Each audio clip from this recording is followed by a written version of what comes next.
Hell yeah. I got some good old hams for this one. Oh yeah. Oh, we got Modelo. I forgot what we were drinking. Oh yeah, this is beers with bands. It says right there. Yeah, this is what it is. Hey, is that flag? Does that flag behind you say life lessons?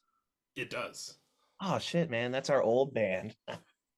I'm kidding. No, we had an EP with one of our old bands, and it was called Life Lessons. This is funny. That's back there. That is kind of funny. How like whenever you find something like in the wild that kind of reverts back to whatever band you kind of had in the past, like the band that I used to run with, they were called Exit Emergency. So every time I look at an exit sign somewhere, like I immediately get drawn back to like 2013 and just feeling like nostalgic. Yeah, those were the days, man. It's a pop punk. Obviously, you guys have beers on that side. I know some of them are open, but do you have any unopened ones that you would like to participate in the open and crack with? Oh shoot! Let's grab them. Yeah, we'll get it. We'll get it.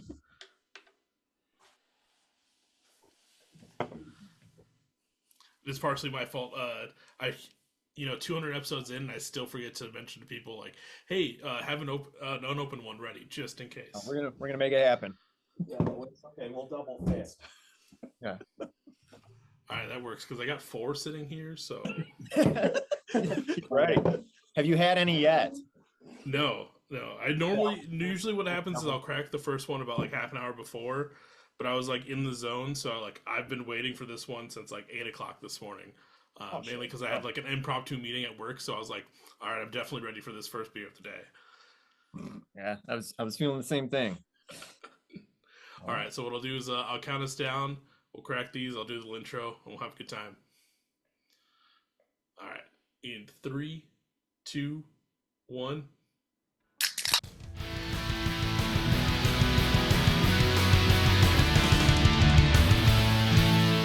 Welcome to the Beers with Bands podcast with your host, Michael Torres.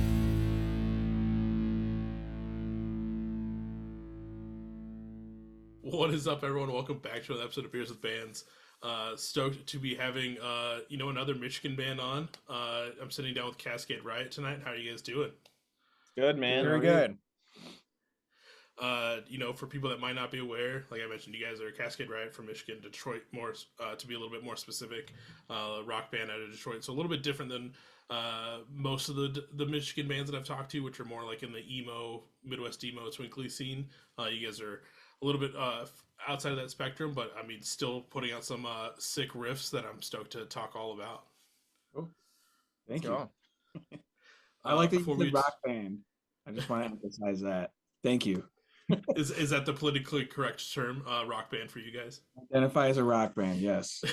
Okay, yeah. It's pretty broad though. That's what I do like about it. Is rock can cover so much. It's a big umbrella. So we are a rock band. Before we get too far, can you kind of go around the room and say who you are and what you do in Cascade Riot? Go ahead, sir. I'm Alex Brady. I play the drums and I do a little bit of backup vocals. Ryan Fela, guitar and vocals. Adam Brady. We're brothers. Alex, sorry, I play the bass. I was gonna say, what do you do in the band though? I do Alex. That's weird. Yeah. Honest intro of 2025 so far. I would say, killing it already. For people that might not be aware of the full discography, obviously, you guys have been a band since 2015, which I want to talk about here in a second. But Code Red for ZP came out in August of 2015, so we're gonna hit a 10-year milestone on that in 2025, which is always crazy and amazing to think that that you guys have been around for 10 years. I'm sure it's gotta be a little weird sometimes to be like, oh shit, we've still been doing this. I had no idea. Yeah, no. And we haven't, to be fair, we haven't been active the entire time. So, and we can get into that a little bit too. Okay. If you we'll talk all about that. Obviously, like I said, this is all about Cascade Riot, so I want to get all the lore that might not be out there that people might not be aware of. The lore. I like that. I There's like a ton that. of lore. And then you kind of follow up Code Red with the Page Not Found EP, which came out in 2023, and then almost about a year ago. Obviously, I'm talking ahead of time. Times Construct. This episode comes out in January, but a year ago, you guys had Life on Venus come out at the end of January. Solid EP. Everything's solid for everyone that has not listened to it yet. Please be sure to go listen to it. Wait till after this episode, and then go listen to it. And you have a new LP, which is another big milestone coming out. Came out sometime January. Got to figure out dates. I was going to mention that earlier. We'll figure that out afterwards in all this. But it came out the 24th of January, depending on when this episode's out. But yeah, so not to dive into like the full backstory, origin story of the band, but obviously 2015, 2025, we're hitting the 10-year mark. How does that feel to think like whether there's been that hiatus moment or not, like the band itself has been an entity for 10 years? Like how crazy is that? I think it's nuts. It's the fact that, I don't know, the three of us has been tied together because of this band is just crazy to think about. So Yeah, I mean, for me, it goes back even before 2015. So I think about it because I knew these guys when we were in middle school. We used to we would jam together in the basement. And so, yeah, the fact that we carried that on and became Cascade Riot and we've been doing it this long, it blows my mind. Yeah, it's definitely surreal because we took I guess we just thought we would never play again. And then there was a series of arguments, and not arguments but discussions, and then we just decided let's just get back together and never break up. So no one's ever getting rid of us. We're here to stay. Now, for like that moment where you decided to kind of get back together and start doing stuff again, a lot of bands will kind of have that moment where like they'll go maybe 5-6 years, and they kind of have like that fizzle moment. Life gets in the way, so it's kind of hard to like keep things going sometimes. But like, if anyone's looking and are thinking about getting back together, like what kind of really sparked it for you guys to be like, no, we should kind of get the band back together, so to speak, in the cliche terms? I think it was just, we were all kind of just like, why not? Well, I think it kind of, but I think you kind of need to know more of the backstory of why it ended in the first place, why we went on that hiatus, which was just, I mean, we were still figuring out life, I think, right? As individuals, we all kind of had our own things going on, and life took over. He wound up moving out of state for a while. I think that was a big thing. Yeah, I think we like around that, like that 2015 time, like we were working on another EP, and then all three of us kind of like were working on like our careers or whatever, and we were becoming like real adults, and we got really busy, and we just called it quits. But I think we all like were noodling, in between that time, in between 2016 and when did we get back together? 2021, 22. In between that time, like we're still playing our guitars, and I'm still like working on stuff on my own and all that stuff, and I never shut up the entire time. I would, come on, we got to get back together. We got to keep going. Yeah, he used to, because we would invite him to like our family get-togethers and stuff, because he's just part of the family at this point, and he would just like piss me. Can I swear? Yeah, you're good. Yeah, he would just like piss me the fuck off. I would just shut him down immediately. He'd be like, "Oh, you want to talk about the band? Like, fuck off." Because it'd be like a family event. I'd be like, "So, when are we gonna get back together?" And that sort of thing. But then, yeah, I mean, well, you wound up moving back to Michigan, so that made things possible. Yeah, and we kind of like we like a year before I moved back to Michigan. I don't even know if you guys remember this, but we like tried to get back together, and then it like fizzled out again. Yeah, it was weird. Like we recorded like 2 songs, and then we just like fizzle out again, and then we didn't have that conversation again until we go out. We like went out to eat like we always do. Yeah. And yeah, so there was a failed attempt in 2021 to get things back together, and it just the timing wasn't right. He was still living in Ohio, but we did try to make something happen. And then that following year he moved back, and then that's when it was like, all right, let's do this. Enough time had gone by, we'd figured things out. I think we were all ready. Yeah, all matured as people and we're able to solidify the relationship and keep it going. Yeah. Like I will say that that's one thing I've noticed with a lot of like my friends that have been in bands throughout the years is like they'll do a band, it'll last for a little while, then kind of like fizzle out, and then usually by like your third or fourth band, everyone's kind of old enough where like they understand like kind of like the responsibilities enough where they're like, okay, this band's like the one that's like sticking around. We've been doing this. You three kind of had the same thing, but you didn't have to do it with other people. It was more like obviously timing and like life, but like you didn't have to experience that with other people. You've experienced it with yourselves, and you've had the band fizzle, but it's also like now back on track where it's like, okay, no, this band's solid now. Like this is what we're doing. Like everything makes sense now as to how it should be. Yeah, and then That's true. there's a reason why in that downtime, like I know I was never interested in playing with anyone else. That's why I would bug these two, because it was like, this is the thing. Come on, let's get it back. Yeah, we just have like there's like it's like the secret sauce. Like when we play, we just like we don't even have to speak. It just kind of works. Chemistry. So, and it's never like, Adam and I, we've done other projects that were, also good. They were good as well, but it just was never like the same without having Ryan by our side. It's like we're the Three Musketeers, man. When you know, it you definitely know. shows. Definitely shows through in the music. Like everything seems so cohesive, and like just the sound that you guys are putting out is super solid. Like I did mention, you have 3 EPs that are out technically at this time already, and now we're getting into what'll be the debut full length called New Disguise.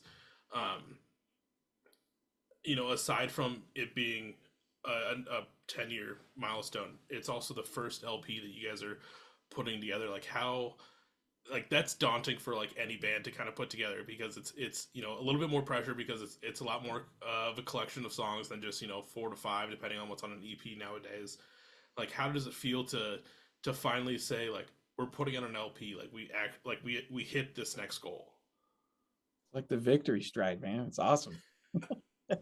It really is. I think we were all scared when the idea came up, though. I'll say that, because we're like, how are we gonna do this? Never done it before. But I'll let Al speak on it. Yeah. Well, we did it ourselves. Like we recorded it ourselves, and I don't know. It was like it's just a lot of work. So yeah, it's a very daunting task. Like Life on Venus was a lot of work. We've done everything ourselves. All the recordings is just us. And Life on Venus was 5 songs. So to like double that, it was like, oh, holy shit. Like, are we gonna be able to do this? Or Yeah, and I think pretty soon after Life on Venus came out is when we had that conversation of like, let's do a full length next.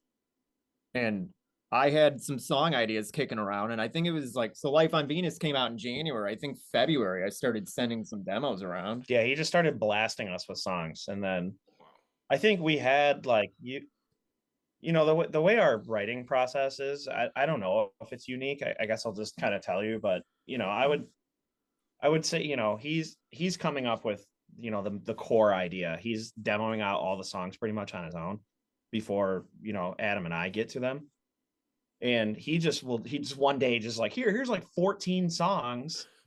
And we whittled it down to because I think you had like there were some maybe 12 or 13 or 14 or something like that. And some of them didn't make it. And we decided on the 10 that we put on there. And yeah, I mean, all I can say, it was a lot of work. There was some, I don't want to say some. There was a lot of hurdles. There was a lot of hurdles to get to the finish line. Yeah, but the origin of it was something that we always wanted to do. I mean, we'd always talked about doing it, and so we just decided now's the time. So one way or another, we were going to get it done, and we did. Which is crazy. Sorry, none of us would have felt right if we went down again without doing an album. So like we knew we just had to do it. Yeah. Period. No matter what happened. Yeah. It's crazy that like to think that the idea came after Life on Venus was already out. So technically, this entire record was put together within almost 11 months rather than just 12 months or like when Life on Venus was fully done. But like after Life on Venus is out, like that's that's a crazy timeline to come up with 12 to 14 songs, whittle it down to 10, write, record, do all that. Like that's very commendable. Like it just shows how much workhorses I feel like you guys are. Yeah, it's been. Don't stop. When did we start recording? We started recording like in May.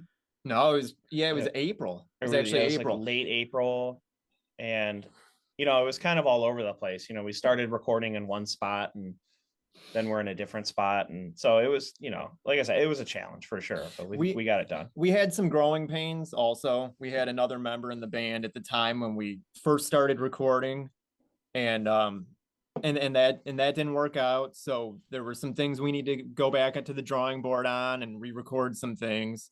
So that slowed things down a little bit. But then this summer, I think this summer is when we really picked up steam and got it done. Yeah, I had started. I'd previously worked in the restaurant business. I was like a GM at a restaurant for like a long time. I was there for 15 years, and I quit. I couldn't take it anymore, and I started a new job, and it just really kind of freed up my time, and we just really started blazing after that. Things were just getting done a lot quicker. And that's also when PWNK came into our lives. Yeah, it was over the summer as we were in the middle of working on this thing. It just kind of happened. So that wound up working out well too. Yeah, I love that you brought them up because they're actually they're on my list of questions here because obviously if people have been paying attention to the world of DIY music right now, there's been some shifts in labels with different things going on, but PWNK is one that has signed a few bands. Obviously, you guys are there. I want to blank on everyone else that's on there now, even though one of them just released a new single today. But there's a lot of Tiny Voices. There's a lot of good homies that are shifting over there. I think Casper Fight Scene has moved over there as well. Yep. Like Leisure Hour. Yep, Leisure Hour's over there. How's it been working with them? Because to me, their name's starting to pop up more and more, and it's really cool to see like another new label in the scene, like helping out the DIY scene. They're workhorses. We'll put it that way. To put it, I mean this in the nicest way. They're nuts, like the stuff they're doing. Honestly, yeah, it's only two of them, so and they really stress that, like as we know of. I think it even says like, what does it say on their Twitter? Like 2 people. Yeah, it's just 2 people running the label, and yeah, I mean they have a lot to keep track of, and they do, and they're very transparent. They share all that with us. It's good. I mean, what I appreciate about it is they just let us be us. They made it clear from the beginning that they signed us because they believed in what we were doing. So they give us a lot of freedom, and we're in constant communication with them. They're very communicative, but yeah, I mean, it's been great so far. Yeah, we're having a lot of fun with it. They're very genuine, and I don't know. I can't say anything. There's nothing bad to say about them. I mean, they're amazing, honestly. They even sent us. I thought this was so sweet, by the way. I should probably tell them. Thanksgiving, they're even like, "Hey, Cascade Riot, happy Thanksgiving. We hope you have a great day with your families." I'm like, that just warmed my heart. No, I'm being serious. They're just genuinely good people. Dude, hell yeah! Like I was looking at their website today, and like I think it's like on their mission statement or like their about us, just like reading like how like the sense of just how much they give a shit about the community and like don't give a fuck about like obviously reading between the lines or whatever, but like they just don't seem like they're in it just to like make money and stuff like that. Like it's so cool to see another like dope label doing that. Yeah, they're very passionate about. They put all the bands before themselves. 100%. So it's just, I don't know how they're doing it, to be honest with you. Good for them. You guys rock. Yeah. Yes. Yeah, they're amazing. I would be head if I was them, but right. Dude, I could barely handle this sometimes. I can't imagine like trying to wrangle like a bunch of bands and like just making sure everything's going okay with multiple things. Like that's insane. Even the 3 of us will be like, "You want to do a music video for that song? How the fuck are we gonna do that?" So it's like, yeah, we get it.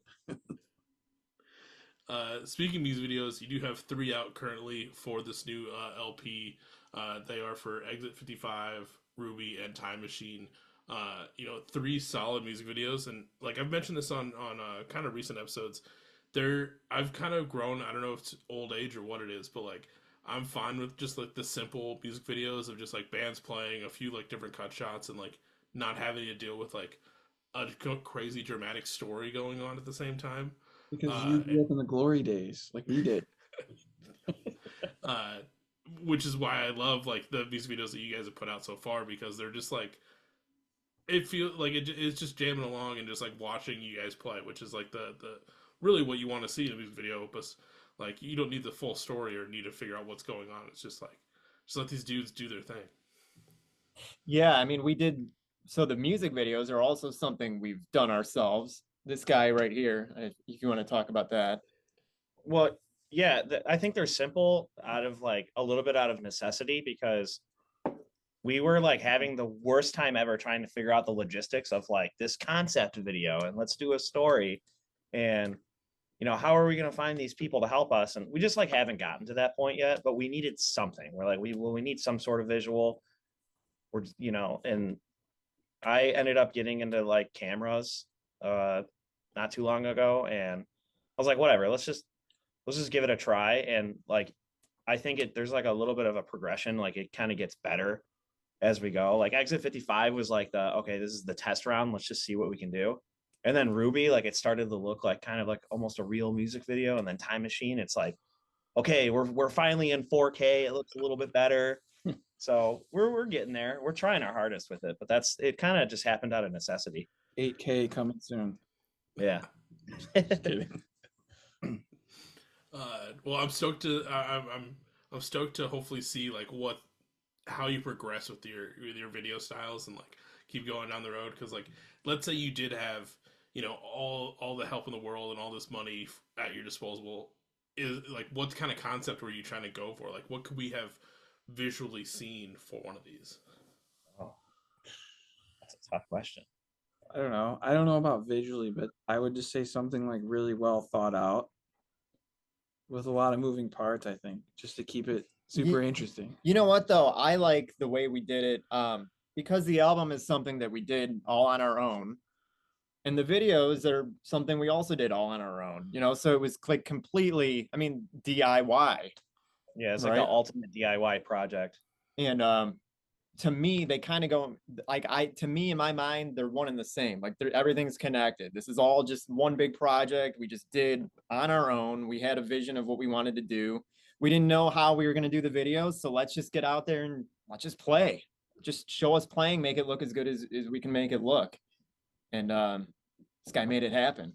Yeah, I would say we had like some funny ideas like floating around for like some concept videos, but nothing really came out of it, just because like, again, logistically it's hard because you got to find a space.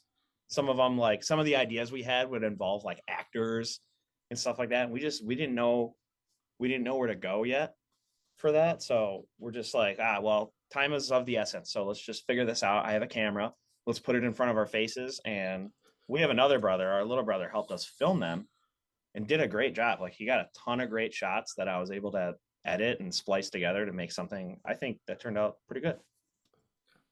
Yeah, all 3 videos are sick. Looking back now, I as you mentioned, like the kind of progression as you get through the 3, I do now see that in my head looking back. But yeah, the only thing is, great. I forgot to put the flash warning on Exit 55. That one's crazy. Yeah, that one's pretty amateur. Yeah, we were going for more of like a visualizer look for that one, though.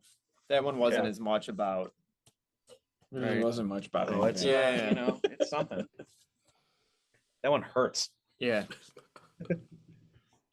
And obviously, like we mentioned earlier, you guys are a rock band from Detroit.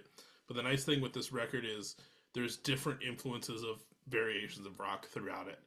So it's not like all just kind of one.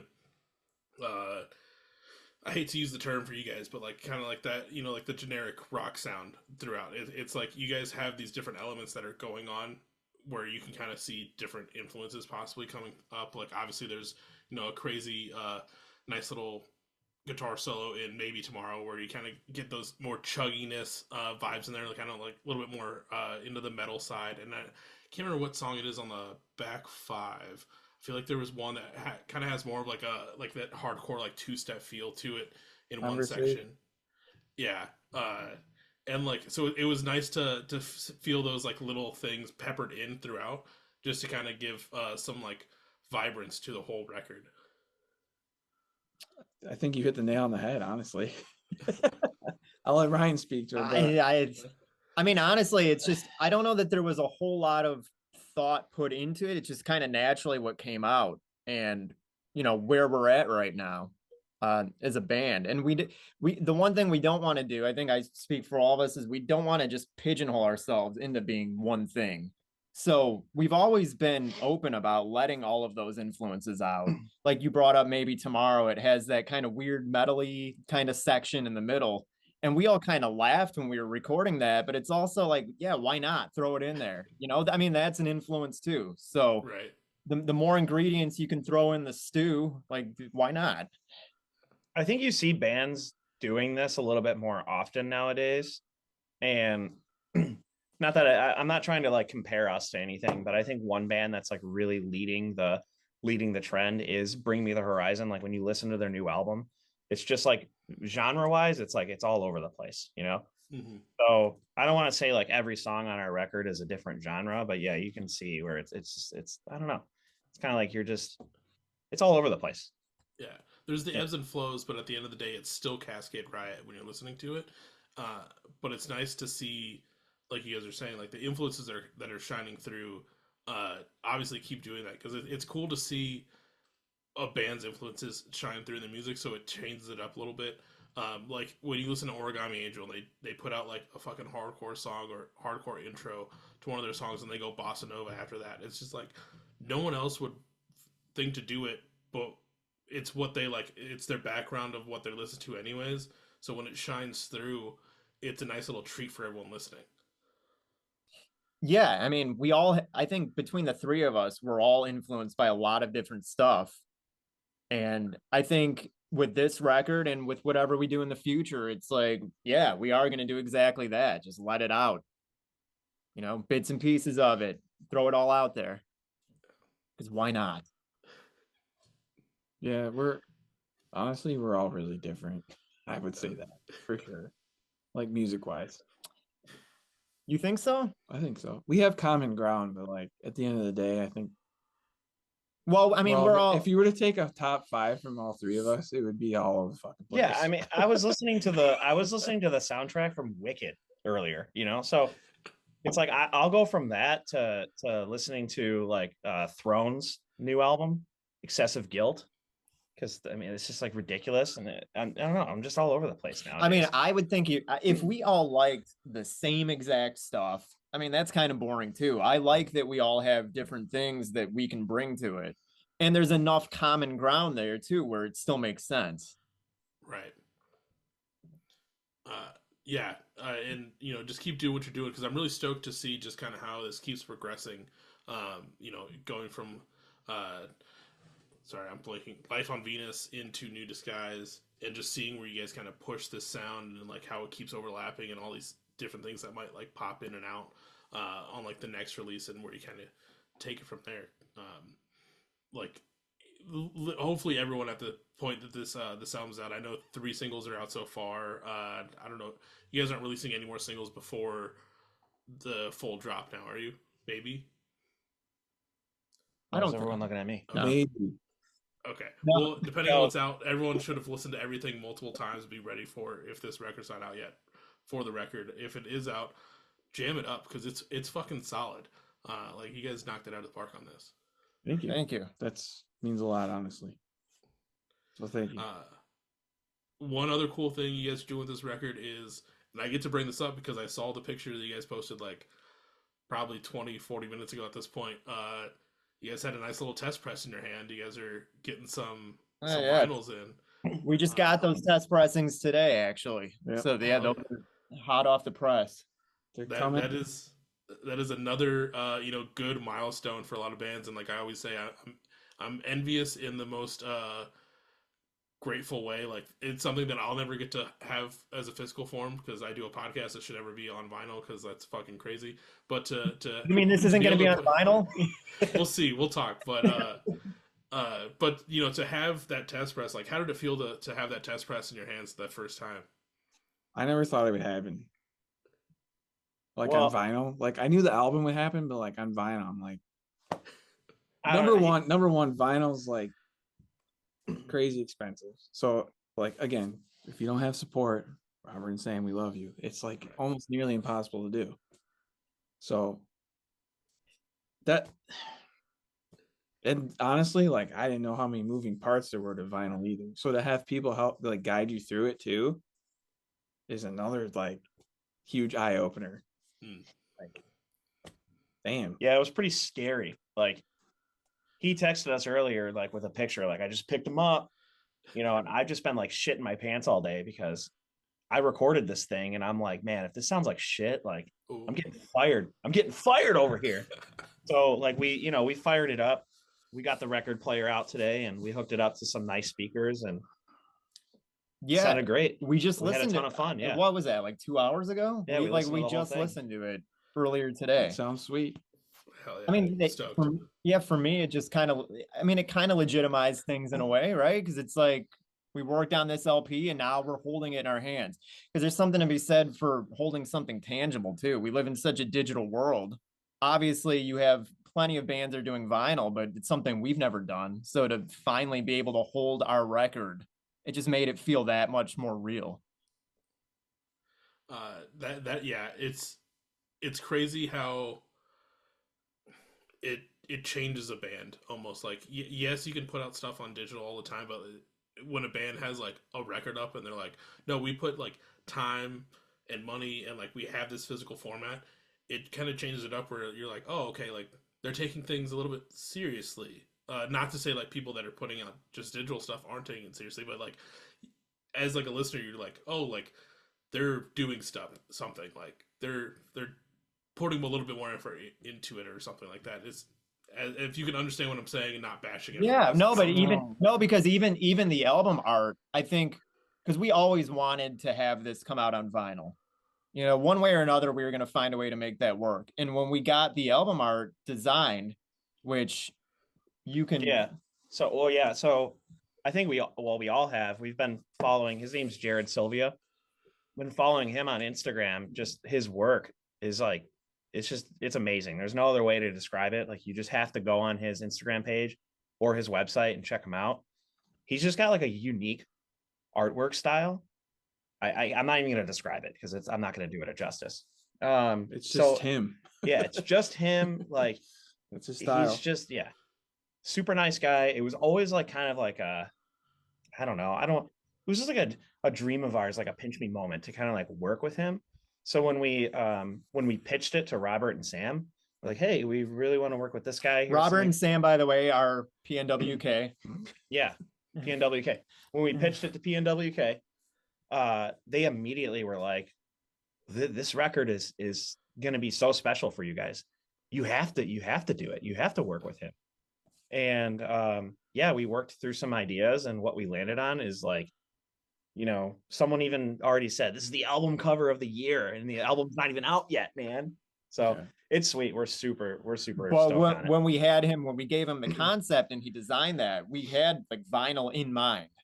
Mhm. He designed it. So it kind of goes back to your point about it just being a whole kind of complete product. Because we've been thinking about this thing for a while. So yeah, it wasn't just an image that we threw out there randomly. We kind of knew, yeah, we want to be holding this in our hand as a record one day. Yeah, well, when we commissioned him for a front and back artwork, and it's like the guy sends the front artwork and it's freaking dope, right? But then he sends the back and it's like even doper. it's even doper. It's like, dude, totally like knocked it out of the park. I like not enough good things to say about that. Like when this thing comes out, we're gonna be tagging him like every day. I hope he knows that.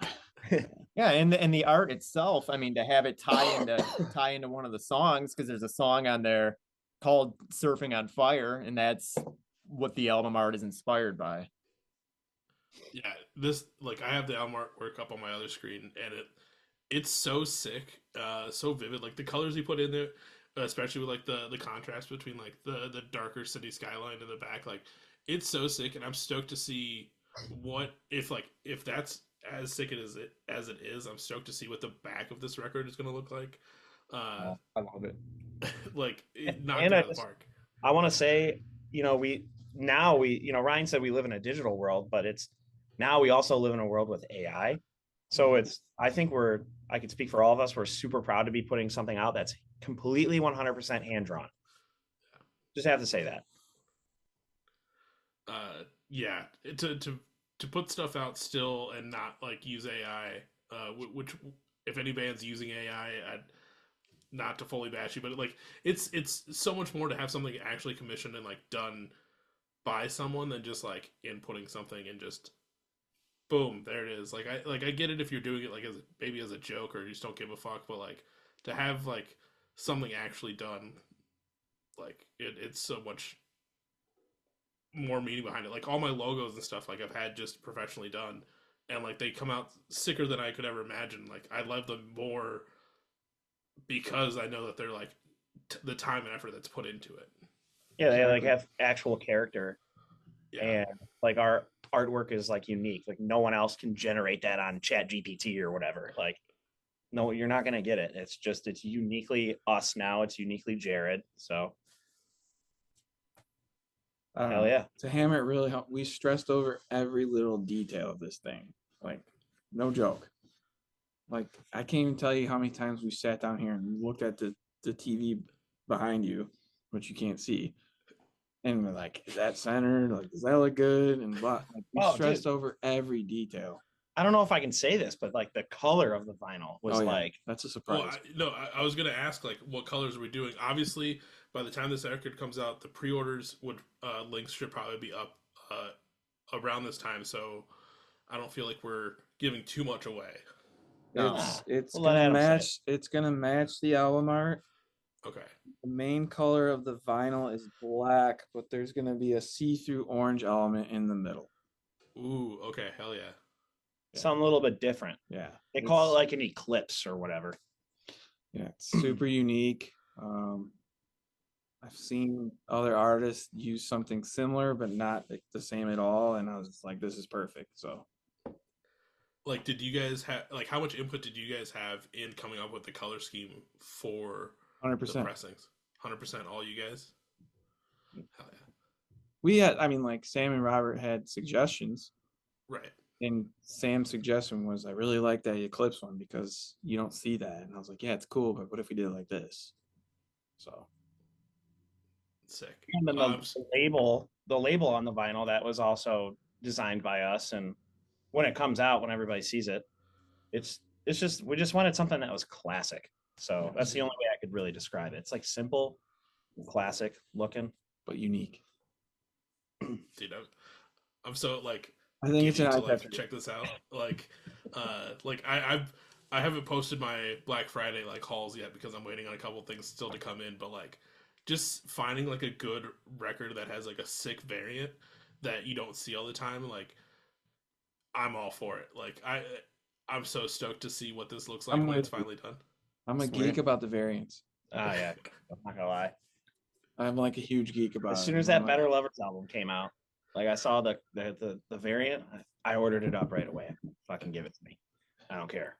Dude, I got so disappointed last week. There was a band was pressing something for the first time to vinyl, and I was like, okay, this is a band I fucking grew up with. I love. I want to get this record. The variant I wanted, because it was like a collab, was $80, and I was like, I can't justify that, so I had to get like. It was still a sick variant, but I had to get like the reasonable price $30 one. I was like, there's no way I would spend. Like, I love this band, but I can't spend $80 on just a random ass variant. But it looks sick. Our record's we're charging $80. No, we're not. I'm kidding. I'm messing around. It'll be very. It's a joke. Yeah, you get 4 of them for that price. No, it's cool, and we're proud to say it's the first pressing on PWNK. So that is also true. So many milestones happening for you guys. Like that's fucking sick. It is cool, and it was pressed in our hometown, which is even cooler. So We'll Not leave many it. people can say that. Like that's pretty amazing. So like, you know, they're gonna you get to go basically pick them up if you wanted to, right? He went and picked him up today. I picked up. Yeah, that's right. Yeah. Hot off the press. So That's awesome. yeah. Well, I'm stoked on all that. I know one other big thing that's coming up around this release is, you know, you're doing the album release show on the 31st of January with Final Boss Fight label mates and also Beers the Band's podcast alums. Shout out Final Boss Fight, Clipboards, Dog Sneeze, and former critics. Stacked fucking lineup for that show. Like, that's going to be so sick. Yeah, I'm so excited for that one. Yeah, I'm pumped. When we asked the bands, I was just like, kind of like, everybody say yes, please. So, Yeah, I think we wanted something that was just going to be like super fun. Because if you look at our flyer, we called it like a release celebration. Mm-hmm. It's like, oh, release show. No. Like, this is going to be like a celebration. I'm bringing party hats and those little confetti guns. They don't know it yet. I'm bringing all that stuff and balloons. I'm just hearing it for the first time. This is all news to them. No. Yeah, I'm going to Party City. there's probably gonna be there's gonna be cake probably too. Yeah. We're thinking about getting a cake. You know, we're gonna make this like just like you can't leave without having a smile on your face because it's just gonna be we're gonna throw a party. It's gonna be fun. No, but back to the lineup. I don't know. I think the three of us are a big fan of like unique lineups. Yeah. So I think all the bands bring something different to the table, which is cool. You're not going to get the same thing with every band 4 times over and then have us. It's everyone brings something different. They bring their own flavor. And like he said, the more ingredients you can throw in the stew, the better the stew is. So yeah. And it's always sick too. Like, obviously I'm assuming you're close with kind of all the bands, but it's nice when one, it's not just the same style, like sound for the entire lineup, but it's also cool in your respective points of like you're playing this show with all your friends, so you just get to see it's like a mini like homie hangout at the same time. Like that's the shit that I miss about like being back home and like going to shows like that, or like when my friends would play shows, just like getting to see everyone and like celebrating like all your friends there to help celebrate this release with you guys. Like that on its own is just gonna be sick and like an amazing moment. Yeah, we were very like thoughtful about the venue too. The venue, the Pike Room is like a venue that we just have like good memories at. Like we've never had a bad show there. good history. We've always had pretty good crowds when we play there. The sound guys that work there are like super nice and very accommodating. The bartenders are great. Like everybody's great. So we just like had to. That was another thing. Like they have parking. They have parking. It's crazy. Damn. That's big. Parking's big. Yeah, we You just got me felt there. like that was the only option, you know. Well, we had a couple other options, but we really felt strongly about that. It was one. the preferred option, and we were able to make it work. Yeah, so all you people that are like always like, oh, if I don't know the parking situation, I don't know if I'm gonna go. They got parking. Fuck it. Huge, They huge have parking. So Huge parking lot. if you have anxiety about parking, which is a thing, The Yeah, show I'm one of those is people. 5 times over, and there's enough parking. So Literally, yeah. So That's great. I'm stoked for you guys. I can't wait to see all the pictures and videos that happen from there. As I normally say, you know, obviously I'm not in Detroit. I'm not going to be at the Pike Room. So everyone that's listening has to go to the show for me so I can experience the show through them and, you know, rock out and have a good time to celebrate this fucking amazing record. yeah. Please come hang with us, Come get some everybody. cake. Come on. come get some new Cake. merch. Come get an LP. Yeah, we're gonna have hopefully we're gonna have the CD. vinyls. Yeah, we're doing CDs. We're taking it back to 2000. You know, No tapes, not taking it back to 99. Man, tapes No, are so complicated. we tried the tape thing. It didn't really work out. Yeah. It was all right. I don't know. I We think still tapes have are cool, but like we were talking about earlier, we think they sound the worst. Mm, And who really has a good tape player? I mean, come that's on. true. I don't even have a tape player, and I somehow for some reason have started buying more and more tapes, and I'm like, I have nothing to play these with, so they're just sitting on the People shelf. like have them and look at it. Like I'll go to the record store and I'll be like, oh shit, they have like tapes from some of my favorite bands. I like to look at them, but I don't think I'd ever buy them. I mean, No, go ahead. What were you gonna say? I was just gonna. We still haven't verified that anything's on the tape. So if Yeah, we anyone have a knows tape. that information, because we put please like let us know. we did put Life on Venus RAP out on cassette, but We never which listened is to what it. he's referring to. But we never. So actually- you guys have never listened to it, so you don't know if it's We don't actually know. on. Yeah, we don't know if there's anything on it. So let us know. I'm too lazy to Amazon a tape player. I mean, but I think it all just goes back to kind of what I was saying before. People like the idea of having something tangible, you know, whether that be a cassette or a CD or vinyl, just the idea that you can hold something in your hand. You know, I think that is resonating with a lot of people right now. Yeah, and it's also nice too. Like in my point, like obviously I've gotten big into vinyl, so like if a band I know has a record coming out, I'll usually get a record rather than like a shirt because I'm a big boy. Shirts fit weird if they're not the right. If they got a design on certain spots, it doesn't work. I completely understand. I feel you too. I'm with you. So like I'll get a record, and then some bands that I know, like if they're not putting out a record but they put out a tape, I still want to support. So like I'll try and get a tape. Whether I ever actually buy a tape player and listen to it or not, that's a whole nother story. But you know, for those big boys that can't buy band shirts all the time, like I spend a little bit more and get that record. So got to get that Cascade Riot record, unless you guys have a bomb ass shirt that we're coming out with. But we'll see. We think we got some cool ones lined up. Honestly, I just showed them my PowerPoint presentation today for merchandise. So it's, you know, I'm being serious. But you know, you can get both. You can get the vinyl That is- and shirt. that's No one's true. stopping you. and the CD, Yeah, if you want You to, know, you know, just bundle it all. You you know? know, stickers. We're actually coming out with a shirt that plays the record. Oh fuck, sold. you just press on the. It's actually a Sling- cool idea. yeah. There you go. It's got the whole record on it, all 32 minutes. Do you guys remember the hoodies that you used to be able to like plug into your iPod? And like, Yeah. built-in speakers in like the string. Yeah. They need to bring that back, man. And they need to bring back hit clips. Ooh, yeah. Clips. Yeah. I talked about this recently, but did you see Green Day when they re-released Dookie? They did hit clips for like one of the songs or whatever. Yeah. I thought that whole Dookie re-release was so cool. All those different variations. Yeah. What else did they do? They did a big mouth bass. Big Mouth. Yeah. Yeah, we're doing that with Code Red. Yeah. Yeah. I don't know, man. Yeah, no, we're not doing that. No 10-year show to celebrate Code Red when I August don't hits. think anybody Where? knows what Code Red is. Yeah. Oh, this guy, you know, I've heard from people that yeah, actually do have listened to it and like it. And that's what's crazy to me is because it feels like so long ago now. And so kind of like you were saying, it's been 10 years. I mean, I'm kind of wrapping my head around that as we're sitting here. So who knows, we might have to do something. For Yeah, that We've next had year. a couple ideas floating around. I'll just leave it at that. If you want a good laugh, type in Cascade Riot on Google and look at our like old promo shots. Those are great.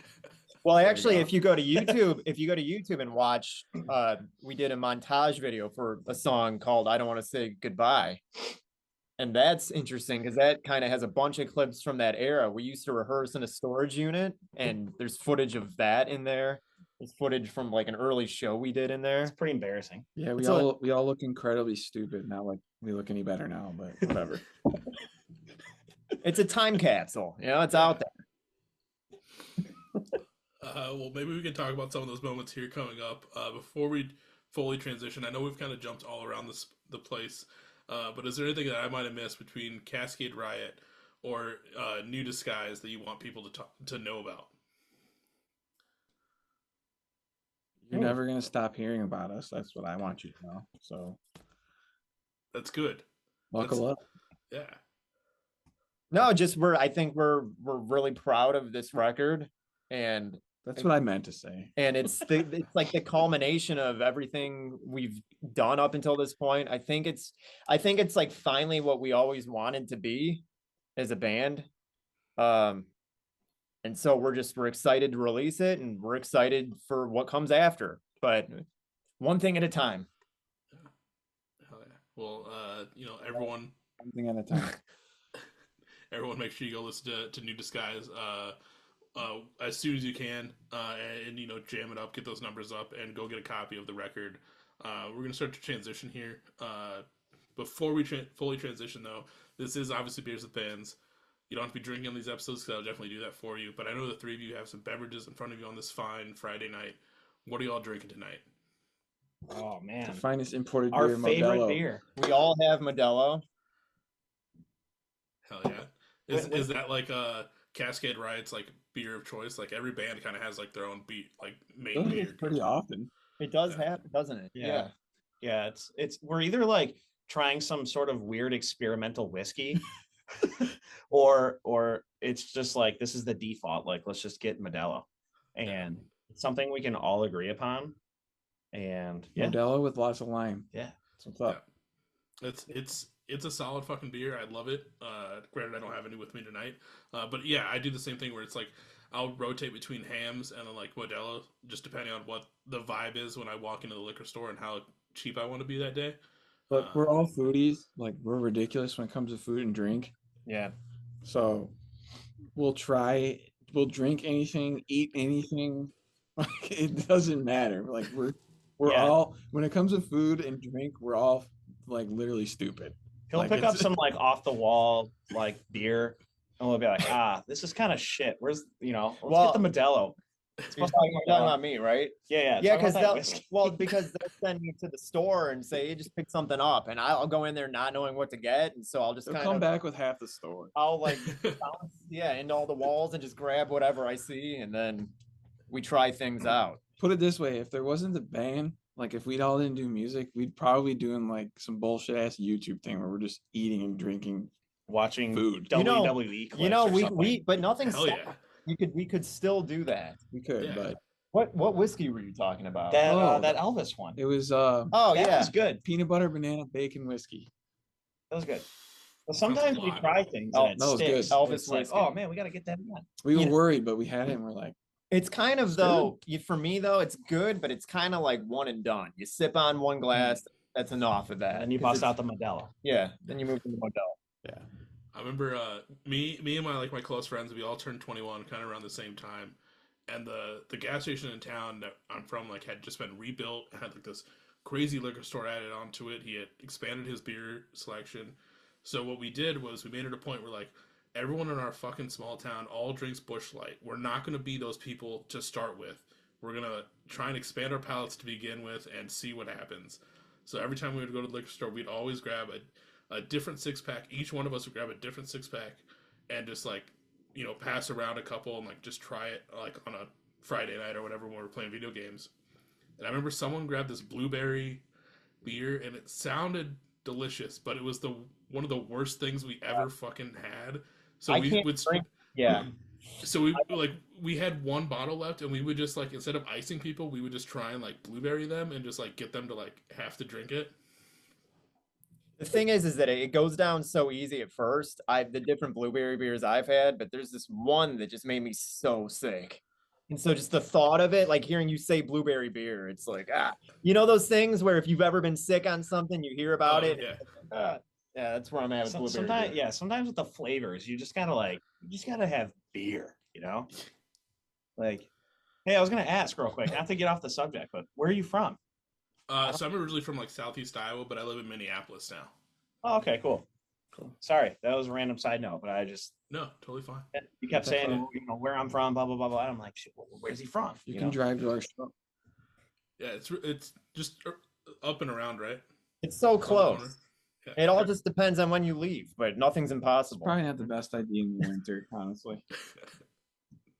I just bought a new truck. It's got 4-wheel drive. We'll figure it out. There you go. But yeah, it's always interesting to see what bands beer choices. Like I know a couple bands here most of the bands in the Twin Cities I feel like are all hams, and then just like I don't know, I'm always down with Modelo's, but it's just cool and interesting to see because I feel like you learn a lot about a band depending on what their beverage of choice is. Miller High Life is another one. Coke Zero. We really like Coke Zero. Yeah, Coke Zero. What's that? Black Label? Black Label Coke Zero? No, Black Label beer. Yeah, I like That's good stuff. Carling Black Label. You ever heard of it? I have not. Canadian beer. So good. Okay. Yeah, we like Molson. Molson's good. So Oh, dirty. yeah. I'm a Miller Lite guy. Yeah, he drinks piss. Yeah. I'm a Coors Light guy. What do you think of Coors Light? Tastes like Coors Light, gasoline. man. Yeah, I love Coors Light. That shit's university. Get out of here. Come on, man. That's frat.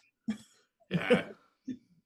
I remember one time I was at someone's house and they're like, "Hey, do you want a beer?" And I was like, "Yeah, I'll take one." And then they handed me a Natty Light, and I just handed it back to him. I was like, "No, it's cool. I'll just stay sober. It's fine." No, I'll just stay sober. not even worth it. I respect your choice of hams though. So Yeah. I used to be a big PBR guy. Then they stopped. Well, they would never respond to anything I sent them because, like, obviously I do this podcast. I drink a lot. A lot of my early logos were based off PBR. Like, I would drink them all the time. And I'd be like, "Yo, I run a podcast. Could I get like merch or something?" And then they're like, no response. And I'm like, all right, I'm switching to hams because it's cheaper to get a 30 rack than a 24 pack every time. The only thing with hams is you got to drink like 20 of them to get a buzz. Yeah. No, Why you talking to him like he doesn't know? I'm just being stupid. Hey, remember that one time we got Rolling Rock? That was the best. We got Rolling Rock one time. We each like took a sip and we're like, yeah, fuck this. Well, that was back in the storage unit days that I was talking about. I rolled up with it was like a 30 pack of Rolling Rock, and I don't think any of us even liked Rolling Rock. Just thinking like we're just gonna sit here and drink 10 beers each. I will say Rolling Rock bottles are better than Rolling Rock cans. Okay. Sure. What you know what they were? They're cans. Were they cans? No, Yeah. they're bottles. Really? Are you sure? I'm pretty sure. I don't know, but you let them sit there and Does get pissed anybody hot. on here even really care about that? Well, whatever. It doesn't matter. Yeah. Someone in the comments is going to be like, They do. All right. It was beers with bands. It was bottles. But we let them sit in the unit like for a long time, so they were just like skunky as shit when we. Yeah, you drank one like after the fact. Well, yeah, because you guys left and it was just me, and it was like, I guess I'll kill this Rolling Rock. No. This is like we let it sit there and get like piss ass hot in the summer heat, and then we were practicing, and you're like, well, whatever. This is the only thing that's here to drink, so Yeah, that's all that was around. I'll just have this. Yeah. All right. Well, now we're loose, and this is I know we're going to get into some more fun times here, but to end off these episodes, I like to talk about some fun stories from you guys' time in music. Obviously, you guys have been doing music or music-related stuff for quite a while. I'm sure there's some shenanigans that have happened in your life. This is where we kind of talk about some, as I normally say, horrendous or tremendous moments. The stories you always reminisce about with your friends, those are usually the best ones. Everyone loves to hear from your time in music, whether it's shows, tours, time recording. Obviously, you have music videos that you recorded, and I'm sure some shenanigans happened there. But yeah, that's where we just kind of talk about those moments. Like from any time period ever? Yeah, from any time period. All right, I got a good one. You go. This is like before Cascade Riot was even like Cascade Riot. But the three of us. I gotta piss. Sorry. I'll tell the story still. Yeah. We were kids, and my mom worked for a very popular grocery chain out here in the Midwest. And they had this bright idea to have our band play in the middle of the grocery store on Halloween. And let's just say it didn't go very well because it was very loud and everybody was pretty upset about it. Dude, I mean, and it was like extremely embarrassing. Wait, was that the middle? You're right by the entrance, weren't we? Yeah, we were right by the entrance, like in their floral department. So we're right by the entrance and people are walking into the grocery store and it's just us, just I can't even imagine what it sounded like. I'm pretty sure if I remember correctly, my girlfriend at the time, there was like a baby walking through the door with like obviously like their mom was pushing the baby or whatever in a stroller. But she's like, you gotta turn it down. And I looked at her like, well, we can turn down, but we can't turn down the fucking drum. So like I don't know what you want me to do. No volume knob on this guy. It was just I don't know. Yeah, that was a weird one. It was kind of degrading. We're just like this band in the middle of a grocery store. Isn't that like Halloween or something? Yeah, and we were in these ridiculous costumes, and it was just like, what are we doing? Yeah, nobody wanted to hear us. Yeah, nobody cared. Like, you're in a grocery store, nobody wants to be there to begin with, honestly. Right. And there's just these like 3 6th grade aged punks playing crappy music. Dude, we were wearing shirts that had our band name on it too. That was the best. Yeah, like our dad made us homemade shirts, and we're just wearing them like thinking we're Yeah. cool. Sorry, Dad, but a bunch of losers just like playing in the middle of this grocery Isn't store. there a picture? Of Look at us now. Isn't there a picture of us like from that? Yeah, there's on our Instagram. If you there search might deep be, on our yeah, Instagram, there might be. Yeah, what for me? Oh, you know what? So last year we had our first opportunity to play in Canada. It's our first time we ever played in Canada.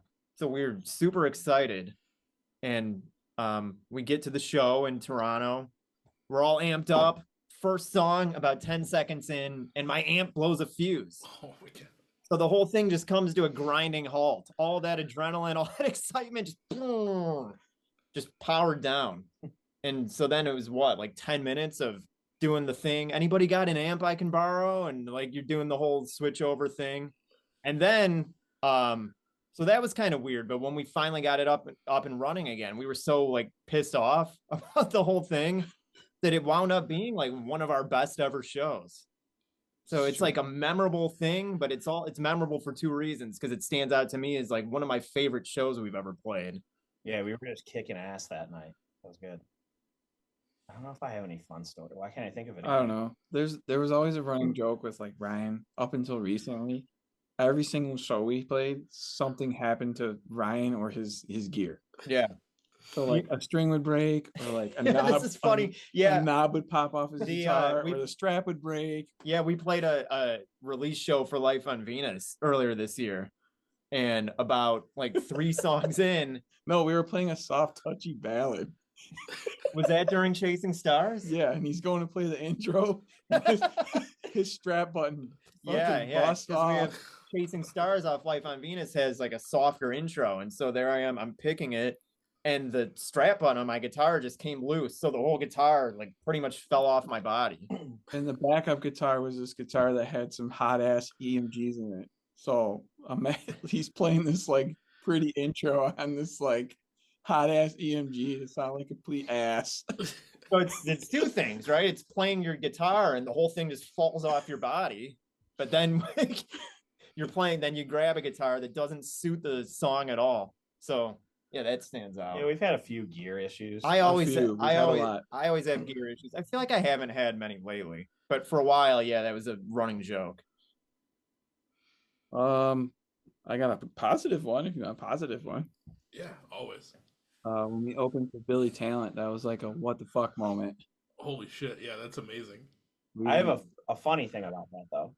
I just remember like after we played, we got like shoehorned out the door like after, like, all right, there's not enough room in here, like get out.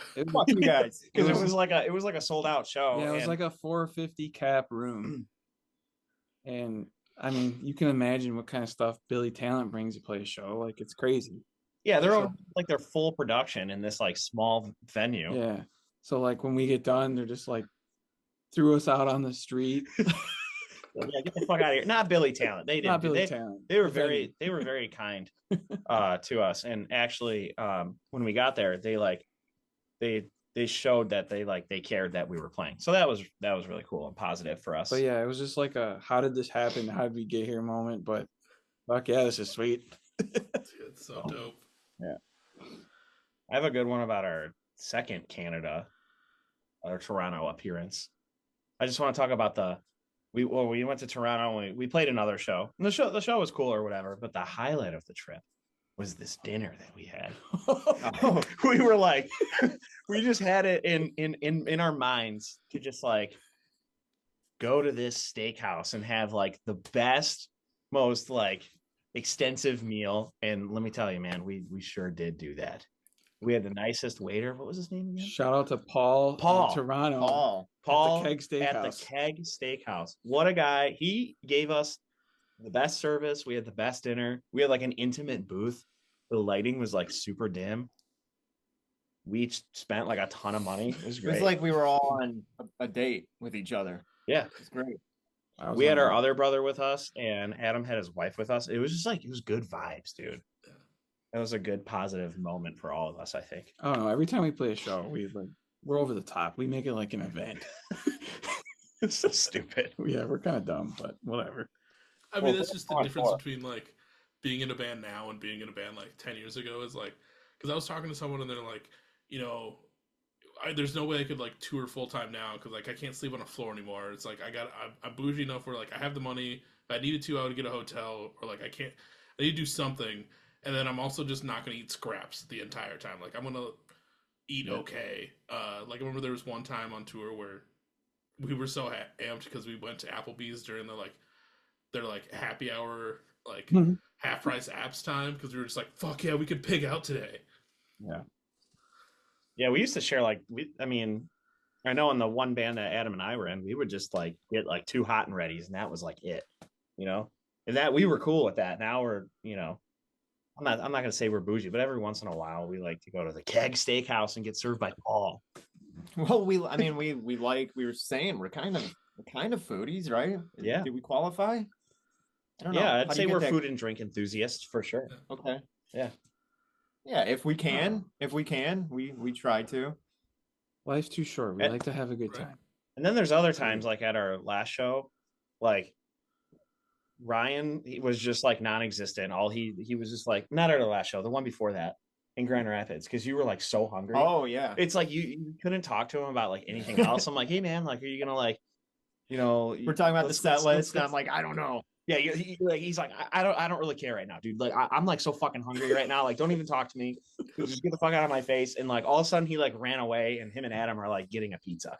Yeah. And I'm just sitting there, like, all right, well, I guess I'll watch the merch stand. Yeah. That was funny. I Mm, don't know merch why I was person. laughing at it. Anybody out there? We do need a merch We need a person. merch person. We don't like doing it. We'd Yeah. like to use your platform to find a merch person. Yeah. We'll share, pay you. we'll share a pizza with you. We'll probably give you one of our drink tickets, and yeah. You can have a free vinyl. Ooh, I feel like that's a fair deal. Anyone Or two. listening, we'll talk links in a little bit as to where you can apply. I feel like you had another story. DM us on our I don't gram. know. You had something. There's so many little things. I don't know. I We're know. always just being stupid. I mean, like I said, life's too short. Just have fun.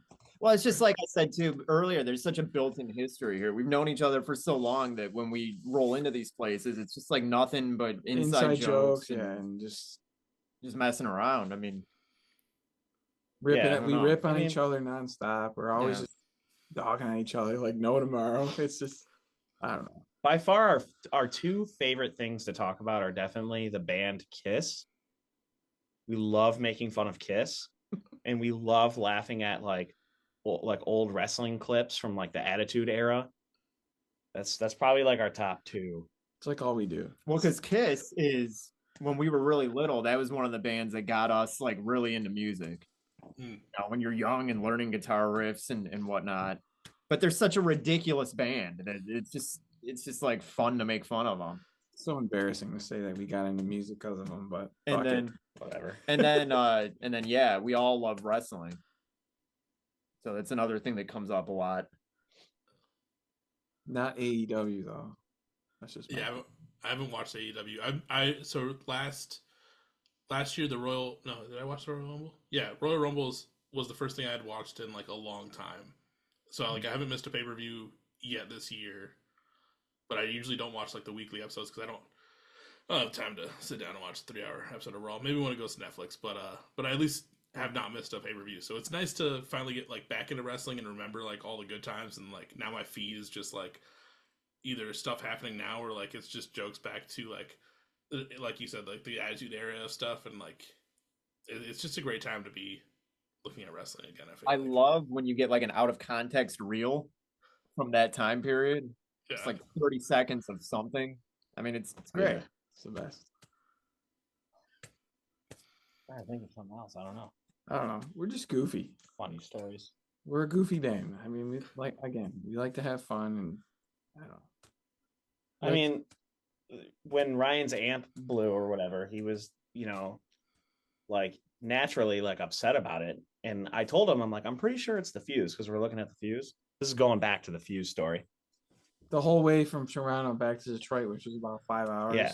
I think we heard about this fucking fuse 1 million times. Yeah, we stopped at like a Yeah. Walmart to see if Yeah. they had it. They didn't have it. So finally, like, we're at this gas station, And they had it. like right in between, or right before we hit like Michigan. Well, again. and this is after the show. So we finished the show, and it's like, I need a new fuse for my amp because we had the Billy Oh. Talent show coming up a 2 few days later. Yeah. So we wanted to get that taken care of. So I'm kind of obsessing over it. Like, I got to get a fuse. Like, we got to do this now. I got to be ready to go. Yeah, we're at this gas station just like picking up candy and shit like we always do.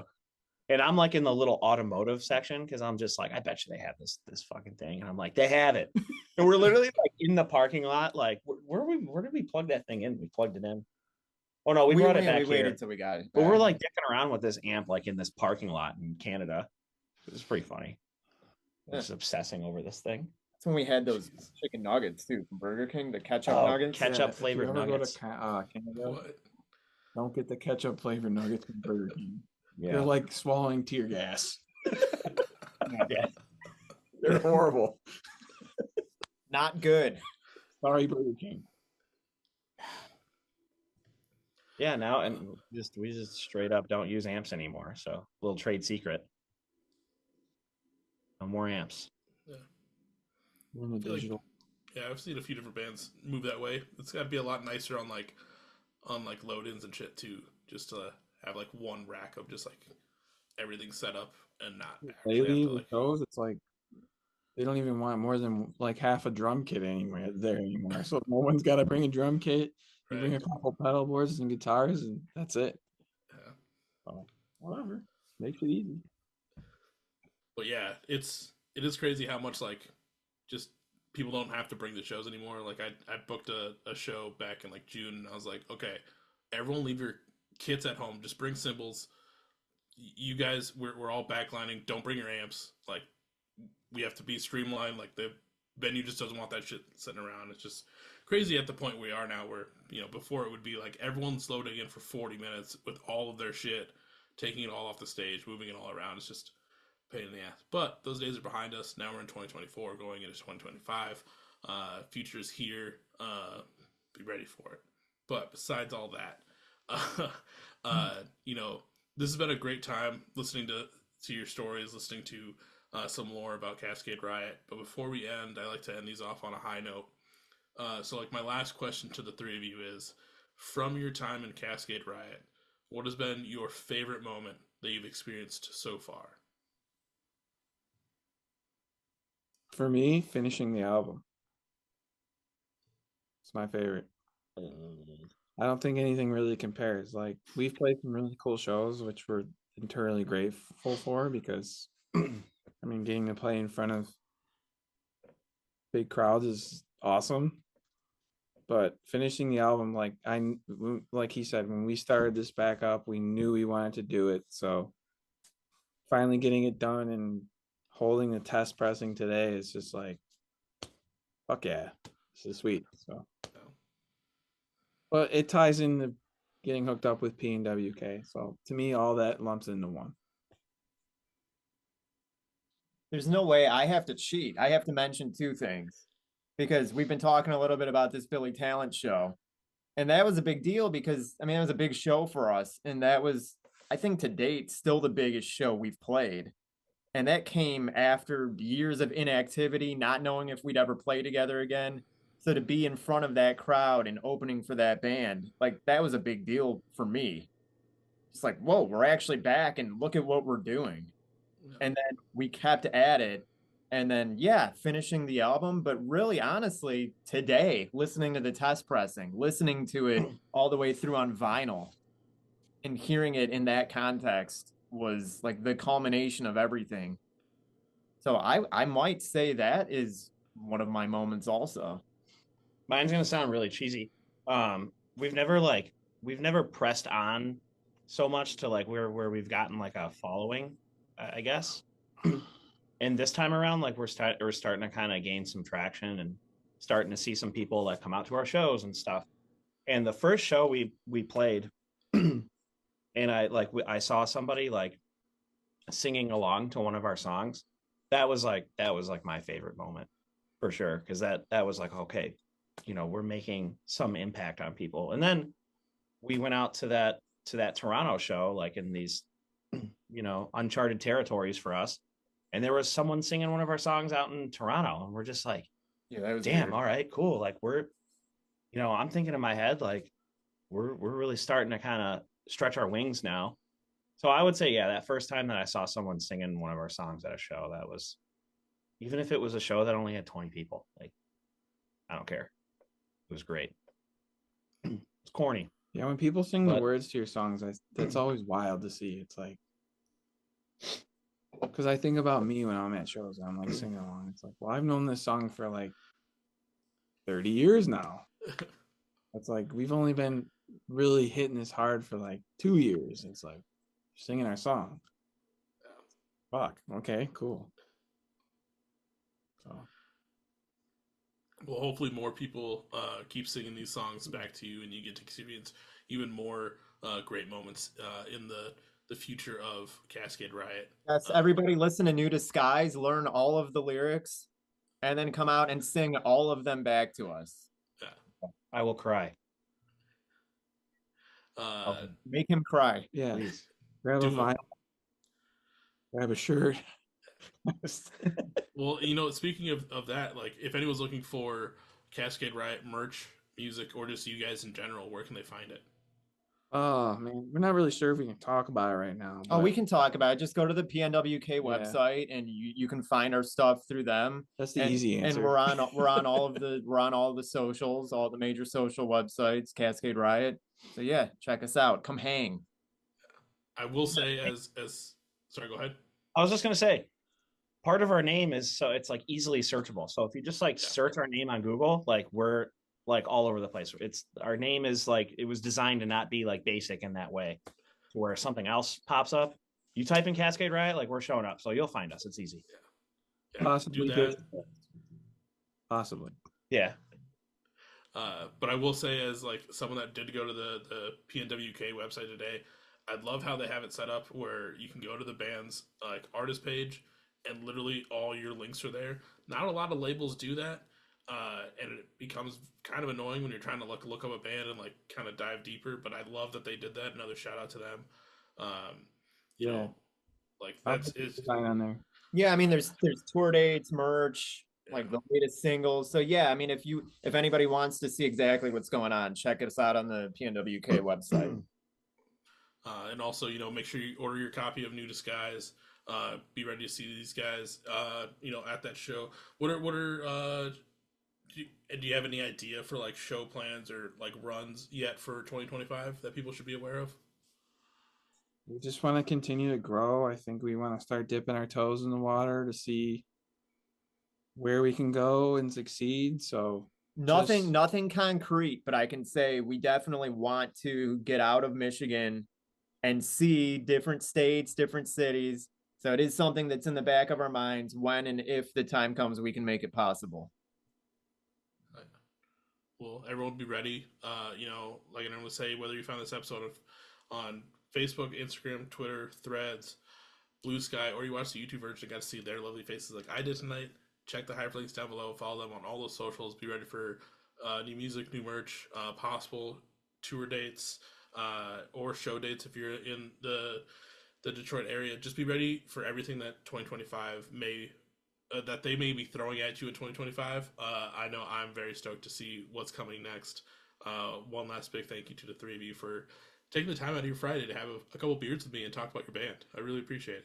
Oh yeah. Thank Thank you. you. Thank you. Well, everyone, like I said, listen to Cascade Riot, listen to New Disguise, and I'll catch everyone on the next episode. See ya. With